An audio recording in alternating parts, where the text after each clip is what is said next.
العيال دي تفضل متربطة، يبقى فكهم زمايلهم الصبح بقى. اهو بفكهم انت يا حسنين بعد ما نمشي. ما انتوا بقيتوا زملاء يا جاسوس الجرحي. الخيانة بتجري في دمك وديلك نجس. والله العظيم ما كنتك يا معلم. ده انا دي كانت لعبه وانا كنت هبلغك. لعبة؟ بتستعمل جبس يا نجس، بتخدر رجالتي وتبيعني للجرحي. انا وشرف امي ما حصل يا معلم، دي لعبه وانا كده كده كنت بنيمه، وكنت هقول لك على المكان. بقول لك وشرف امي يا معلم. كويس، ادينا عرفنا شرف امك يساوي ايه. يا روح امك، ده انت لولا خوفك على مراتك وعيالك كان زمانك قسمت الذهب مع الجرح وهربت. انا اثبت لك يا معلم ان انا مش خاين.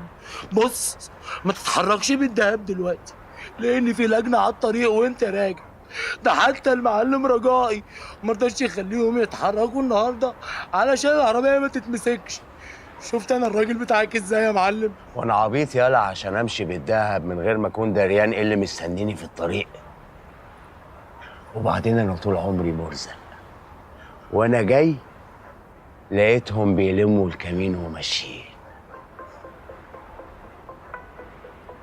هو انت شغال معايا بقالك قد ايه يا حسنين؟ سنين يا معلم. عمري قصرت معاك في حاجه؟ ولا مره يا معلم، انت طول عمرك في داري ولا هنكتفي من خيرك. طب وايه جزات بقى اللي يخون واحد لحم كتافه من خيره؟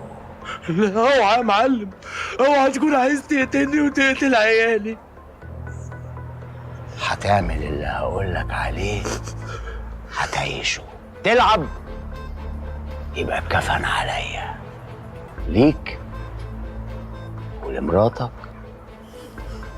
ولعيالك. نفذ كل طلباتك يا معلم.